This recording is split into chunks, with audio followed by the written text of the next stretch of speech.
Okay.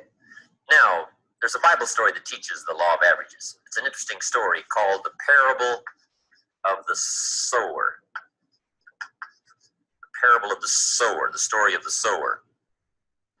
And if you haven't read it for a while, it's an interesting, very interesting story to read. It's a great illustration of the law of averages, the parable of the sower.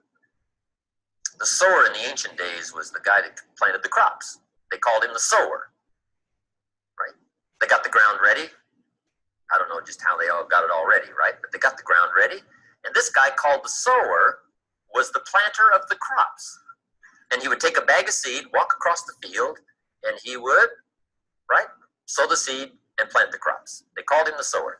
Now, the story of the sower is a typical story of life and people and results and what you can expect, right? And then you let the obvious be your best teacher. Now, when you read the story of the sower, you'll come up with some interesting points.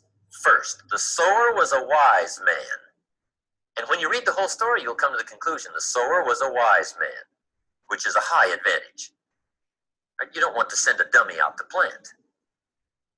Right? We will all starve come fall. Next point of the story was the sower had excellent seed. Excellent seed. Story says he had the best. He didn't settle for something cheap and second best. Third point of the story, he was highly ambitious. And when you read the whole story, you'll come to the conclusion this man was ambitious, which is an admirable quality, ambition. And then he went to work. The guy says, oh, I knew there was a hitch in here somewhere. That's where it is probably, right? The guy goes to work. Now the story with the sower, with the excellent seed, highly ambitious, opportunity all around him. He has the capacity. He's got the seed. Everything's ready. And he starts out to sow to get some results. Now it's an interesting story about what happened to him. It's a typical story of life, but it's fascinating. Here's what it says. He starts out to sow the seed early in the morning, but the first part of the seed that he sows falls by the wayside, and the birds get it. He's sowing this good seed, highly ambitious man sowing this good seed, and the birds are grabbing it. He sows some more, and the birds grab that. He sows some more, and the birds grab that.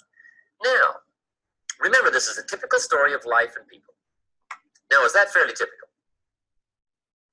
See, I got to tell you as a leader, the birds are going to get some of the seed.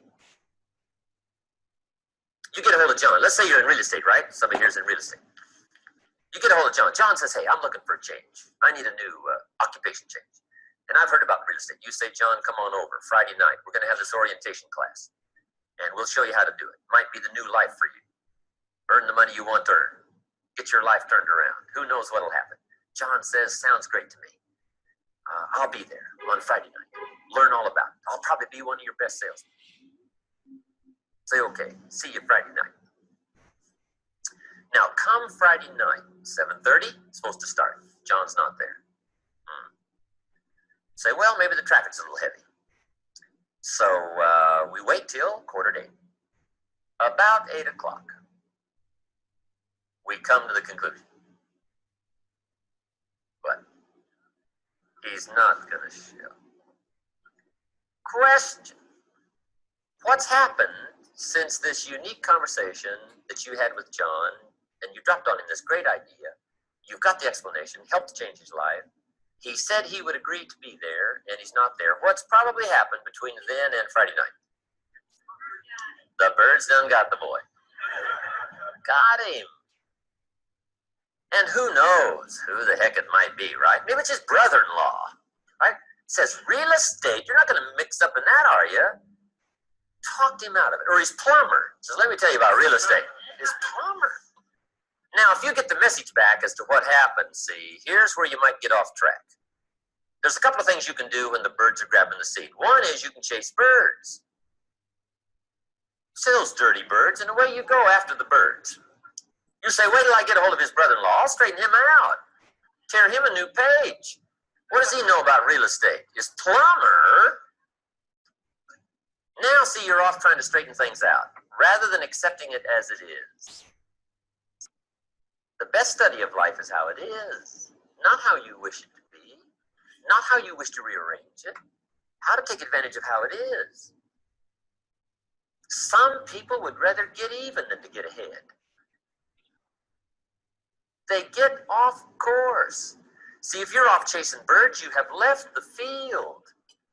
You're not sowing anymore. Now your chances go down instead of up. There's some things you don't try to cure. There's some things you ignore. Here's what it said this wise sower did. It said he ignored the birds and he kept on sowing. How clever. There's some things you just got to accept. That's the way it is. So he keeps on sowing. And here's the key. If you keep sowing, you can sow more than the birds can get. But the birds are part of life. And don't press me why. I didn't arrange all this. I don't know.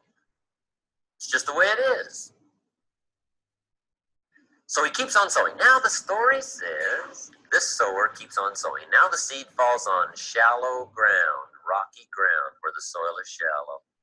And it says the little plant starts to grow. This time, the birds didn't get it. But the first hot day, these little plants wither and die. Now that's kind of disappointing, isn't it? But see, that's bound to happen.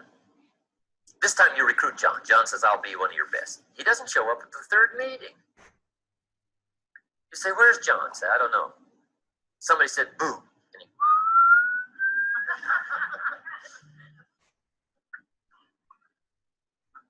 When I went to high school, there were 400 and some in the... No.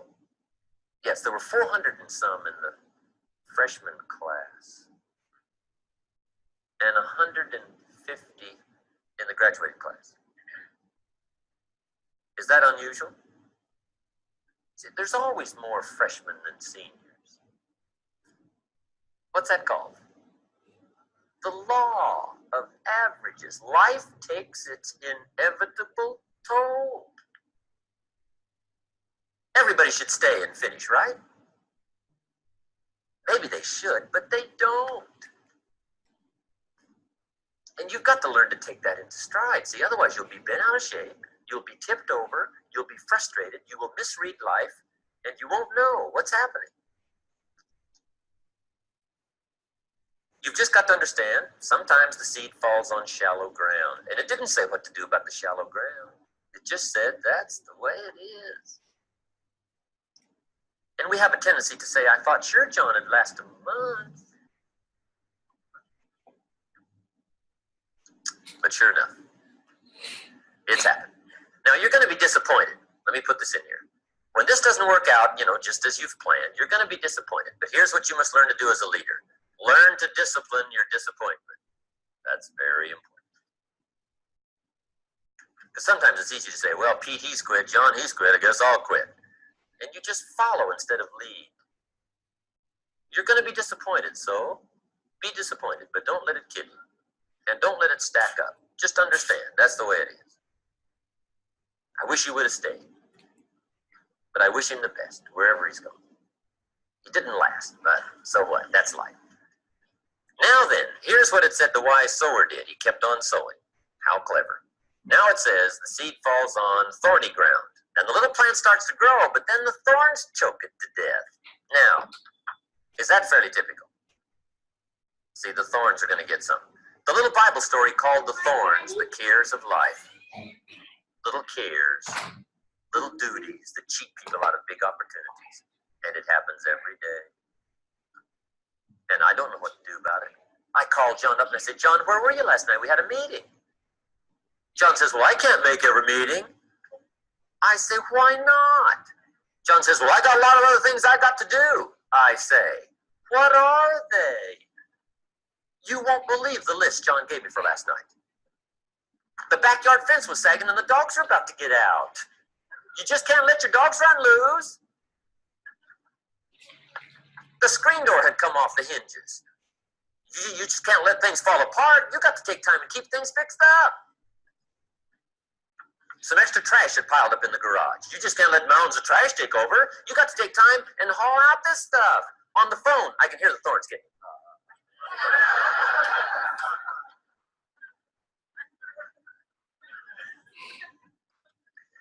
People letting little things cheat them out of big opportunities.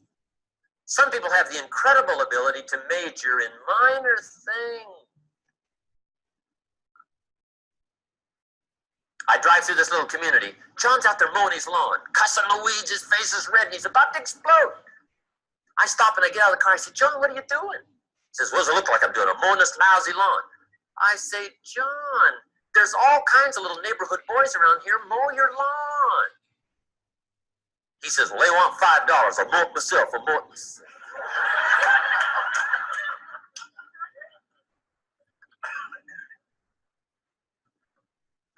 Number one, there should be a law against cheating some little neighborhood boy out of $5.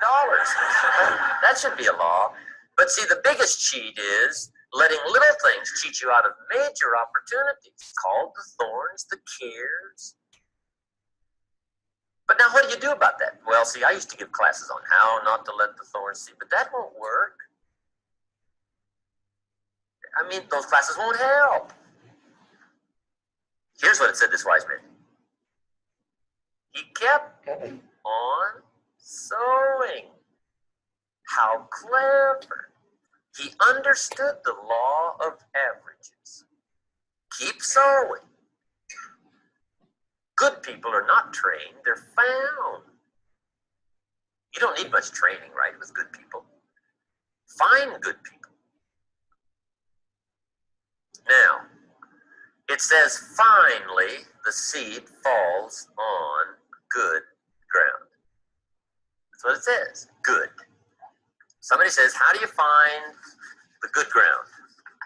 Answer, keep looking. You'll recognize it when it comes by. You won't have to make something bad into something good. You'll recognize good when it comes by.